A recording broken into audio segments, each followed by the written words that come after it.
Eh bien, bonjour tout le monde, bienvenue sur la chaîne de la Dark Red Security. Alors aujourd'hui, je vais vous parler d'un sujet personnel, mes goûts, et donc les choses que je n'aime pas trop dans Star Citizen, voire pas du tout. Mais avant ça, bon, ben, comme vous le savez, on est en 3.18.2 live. Ce soir, on vient de faire la Xenotrace, qui s'est plutôt bien passé au début. C'était très sympa, plutôt fluide, pas trop à s'en plaindre. Sur la fin, ça a été beaucoup plus compliqué. Bon, ça a été rentable, hein, on a réussi à faire quand même la mission, mais on va dire que le patch a tenu le coup. Donc, on est plutôt content de ce qu'on a vu. C'est un bon point. Donc voilà, pour ceux qui sont intéressés, la 3.18.2 live semble être à première vue jouable. Je dis ça sous réserve, hein, bien sûr, on ne sait jamais ce qui peut se passer un peu plus tard. Bon, alors pour revenir au sujet, des choses qui me fâchent, la com de CIJ. Alors la com de CIJ, pour nous vendre de magnifiques vaisseaux, ils sont royaux. Mais franchement, c'est royal ce qu'ils font. Ah, vous voyez, il n'y a qu'à voir ce trailer, voilà, la fleur, le machin, c'est calculé au millimètre, il n'y a pas un poil qui sort du slip, voilà, c'est le top du top, hein, regardez ça, hein, ça en jette, hein, voilà. Pour vendre des vaisseaux, ils sont champions. Par contre, dès qu'il y a un souci, comme le PES, la 3.18, voilà, bah ça communique beaucoup moins bien, hein, bizarrement. Hein, ça envoie des petits posts sur Spectrum discrètement, enfin discrètement, voilà, je me comprends. Hein, mais voilà. Et donc, bah ça c'est un reproche que je leur fais. Hein, quand ils savent très bien vendre des choses, mais après expliquer les échecs, c'est plus délicat. Alors bien sûr, je me doute bien qu'au tout début, ils vont pas répondre immédiatement. Hein. Et il suffit de nous dire, bon ben écoutez, on étudie le problème, et puis une fois qu'on a trouvé le problème, nous expliquer pourquoi ça merdouille. Alors ils le font à leur façon. C'est limite s'il faut pas un peu leur tirer les verres du nez parfois. Ça, je trouve ça assez moyen. Hein. Alors autre chose qui me plaît pas trop, c'est l'avancement. Alors tout le monde se focalise sur Pyro, moi aussi d'ailleurs. Hein. Mais on aimerait bien que Stanton il termine un peu le système. Hein. Alors déjà, la ceinture d'Aaron, là, avec les fameuses gateways qu'ils doivent installer, ça, ils nous en parlent depuis plusieurs années. Pour l'instant, on a vu qu'une petite vidéo très rapide. Voilà, on n'en sait pas plus. Harcorp et Crusader. Deux grosses planètes où il y a pratiquement rien à faire dessus. Alors Hearthstone, c'est très bien. Microtech, très bien. Les lunes, bah, c'est là où il y a le plus de trucs à faire, sur les lunes en général. Hein. Mais alors, Harcorp, vous avez une ville gigante, vous avez un centre-ville qui est tout à fait sympa, très pratique même d'ailleurs, mais la planète en elle-même, il n'y a rien à faire dessus, quoi. C'est du décorum. Hein. Alors, je sais qu'à terme, ils prévoient d'y faire des choses, mais ça serait bien qu'ils nous expliquent un peu ce qu'ils comptent y faire, parce que si c'est pour faire des grandes planètes où il n'y a rien dessus, je vois pas trop l'intérêt. Bon, un Crusader, c'est un cas un peu plus particulier, mais bon. Par contre, ils ont dit à Crusader qu'ils allaient rajouter quelques points d'intérêt de ci, de là sur Crusader. Pourquoi ils le font pas sur Harcorp? Est-ce que c'était obligé de recouvrir tout de ville? Vous pouvez pas placer un ou deux bunkers ou deux, trois conneries à droite à gauche, voilà, histoire d'habiller un peu la ville, quoi.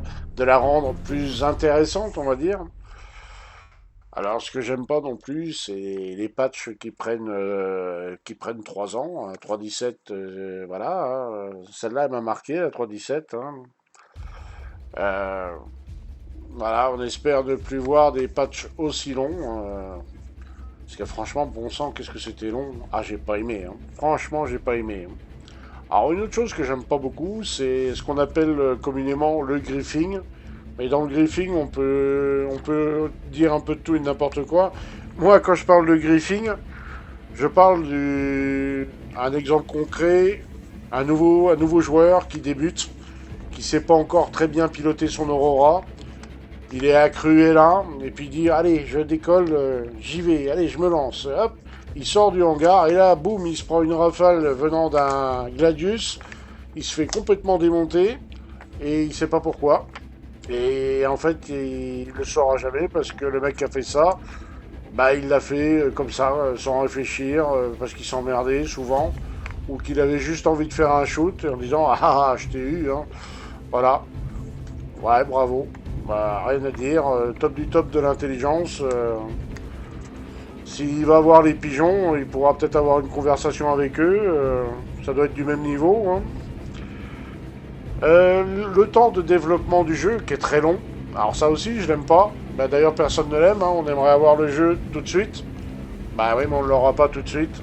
Mais ça fait râler quand même, hein. Alors, un truc que j'aime pas vraiment non plus, c'est le modèle de vol. Et surtout en atmosphérique. On est en 2953 et certains vaisseaux volent encore moins bien qu'un biplan de la Première Guerre mondiale. J'exagère pas, hein. Essayez avec un Hawk, essayez de mettre un peu les gaz sur un Hawk et vous allez voir comment le vaisseau se comporte. C'est une horreur. À mon avis, c'est buggé, hein. Je vois pas d'autre solution. Parce qu'ils ont quand même dit qu'ils ont vu les modèles de vol en collaboration avec certains vrais pilotes.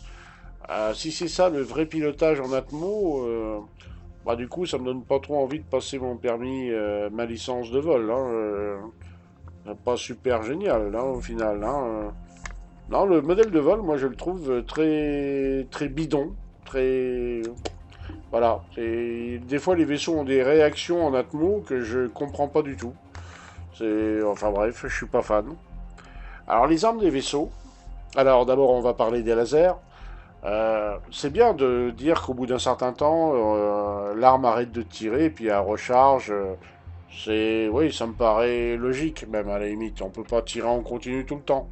Mais quand on voit que sur certains chasseurs, on se retrouve avec entre 20 et 40 coups, ça dépend des montures d'armes et puis du nombre d'armes qu'on a sur les vaisseaux. Mais entre 20 et 40.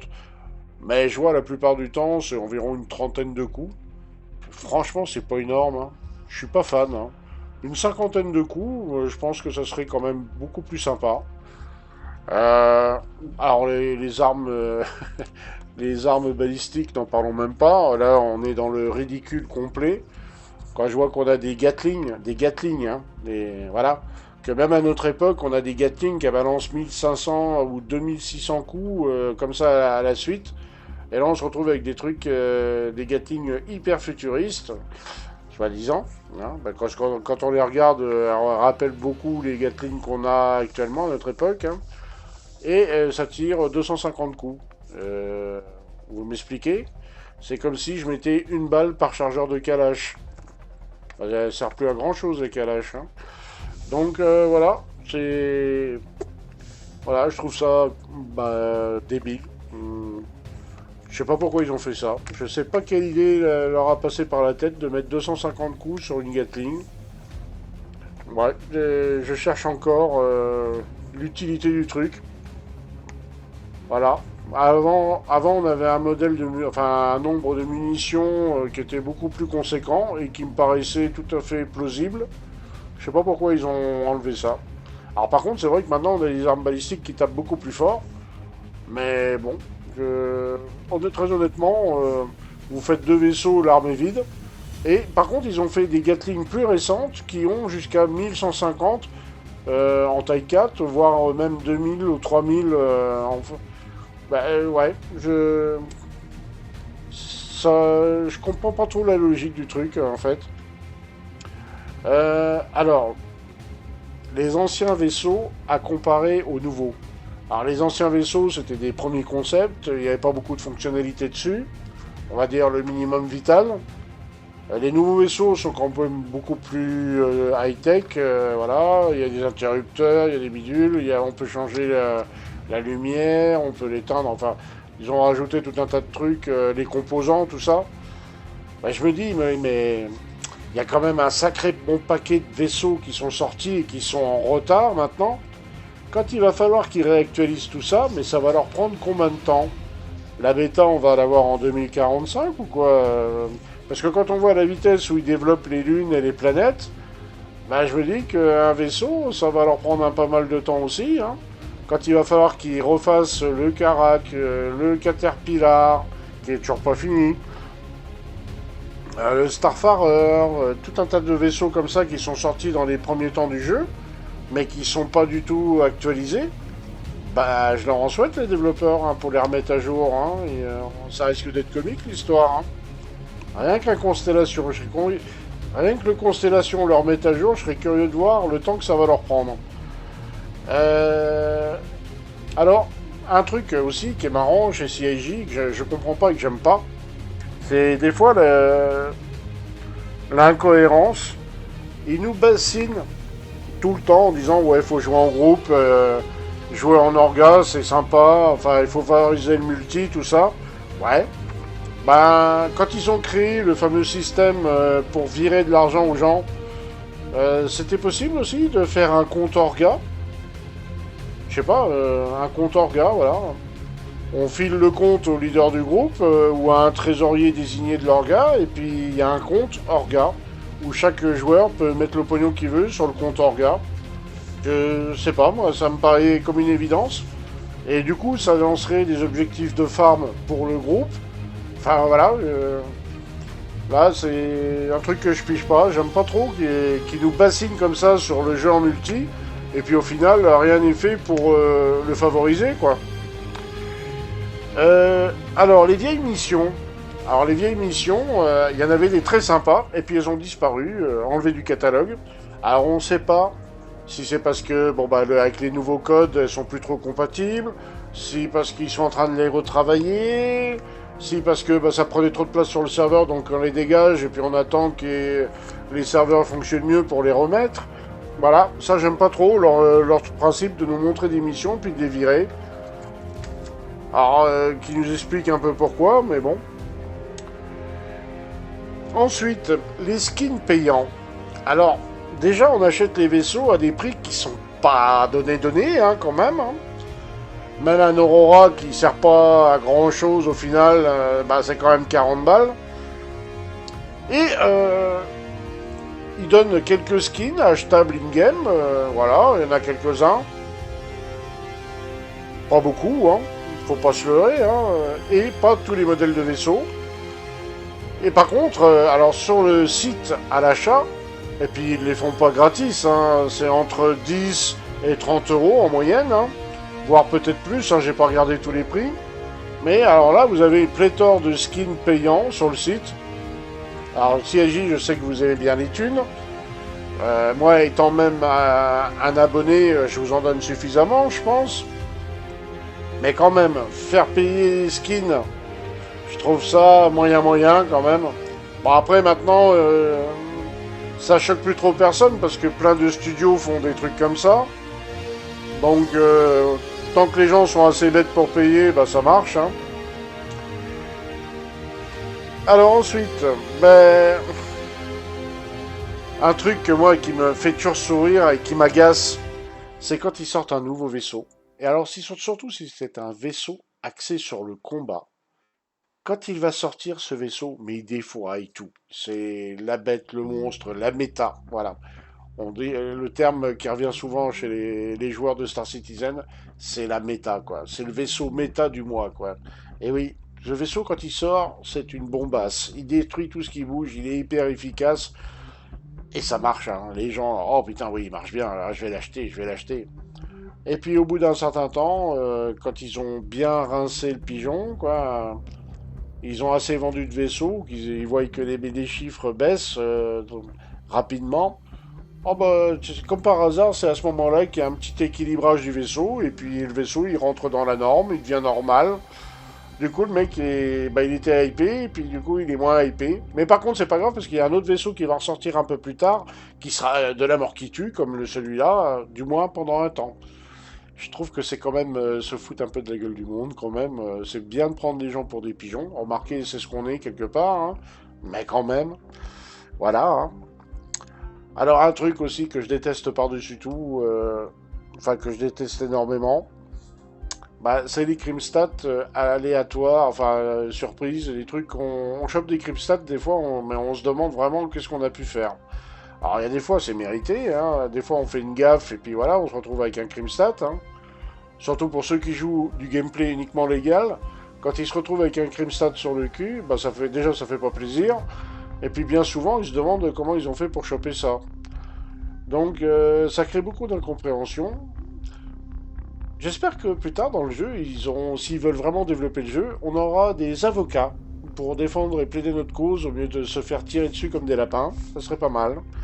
Parce que voilà quoi, des fois les crimes stats, on se demande vraiment pourquoi on a chopé ça, hein. Voilà.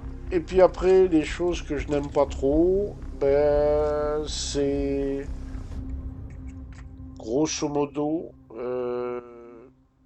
qu'ils arrêtent de faire des promesses qu'ils ne peuvent pas tenir. Moi, je me rappelle de 2019 où Chris Roberts, lui-même en personne, hein, le monsieur, il nous avait dit, eh ben les gars, en 2019, hein, il nous a dit ça pendant la CitizenCon. Alors après un magnifique keynote sur Microtech avec un super gameplay, la présentation du Carac, tout ça. Et il nous annonce, eh ben les gars, server meshing 2020, allez, grand maximum 2021. On est en quelle année là? 2023, hein, quand même, hein. Et puis on l'a bien entamé déjà, hein. Et on aura peut-être le server meshing pour 2024, peut-être. Hein, voilà. J'y mets un doute. Alors, sur ça, ils se sont un peu calmés, hein. Ils évitent de donner des dates maintenant. D'ailleurs, ils essaient de retravailler un peu leur communication, parce que ça fait partie de la communication, ça aussi. Mais des fois, on sent quand même qu'ils essayent de placer le produit au détriment de la réalité, quoi. Ou alors, des fois, ils ont peut-être les yeux un peu plus gros que le ventre, allez savoir. Mais des fois, ouais, c'est moyen, hein. Et moi, quand je discute avec des gens qui disent ouais, c'est du scam, c'est de l'arnaque, c'est un bel attrape-nigo, votre truc là, bah, pour les faire changer d'avis, bah, des fois c'est carrément impossible, hein, ils sont convaincus de ça. Bah oui, oui, on peut pas leur donner tort hein, quand on voit comment agit CIJ. Attention, hein, je précise, hein, c'est loin d'être le studio le plus roublard et le plus voleur que je connaisse, hein, et on en connaît tous un ou deux qui sont bien au-dessus de ça. Mais c'est vrai que des fois, sur ce point-là, CIJ, ils font pas. Bon, ils sont dans la norme, hein, mais bon, c'est. D'un point de vue, on va dire client, parce que je suis un client, c'est assez moyen quand même, hein. Je suis un joueur, oui, mais je suis un client aussi. Parce qu'à partir du moment où j'achète, je suis client. Et là, c'est. Voilà, c'est moyen. C'est moyen. Bon, après, c'est système de vente à l'anglo-saxonne, hein, avec toutes les dérives que ça peut entraîner, hein. En France, on est quand même plutôt bien protégé, en Europe en général d'ailleurs, hein. Mais bon, là, des fois, c'est limite hein, quand même, hein. Voilà. Et puis après, il y a d'autres petits points qui me dérangent, mais bon, des fois, c'est momentané, voilà. Bah, comme la 318, hein, 318.1, elle était pourrie de chez pourrie. Bon, la 318, j'avais pas trop à m'en plaindre. Et la 318.2, ça semble pas trop mal. Ça semble pas trop mal, mais je dis ça avec des réserves, hein. C'est que le début, on va voir comment le patch évolue en vieillissant, hein. Voilà. Mais voilà, les choses que je n'aime pas du tout dans Star Citizen, en gros, c'est ça. Et puis, bien sûr, ce que j'aime pas, c'est bah, quand on a des problèmes techniques, hein. Mais ça, bon, c'est inhérent à une alpha, hein. Faut faire avec aussi, hein. En tout cas, voilà, vous savez un peu vous connaissez un peu plus mon opinion sur les choses que je n'aime pas dans Star Citizen. Je vous souhaite à tous une bonne soirée ou une bonne journée. Et on se dit à très bientôt dans le verse. Et puis là, je crois quand même que la 318, ça va nettement mieux. Et j'espère que la 319 sera top moumoute. Ah, ciao, ciao tout le monde!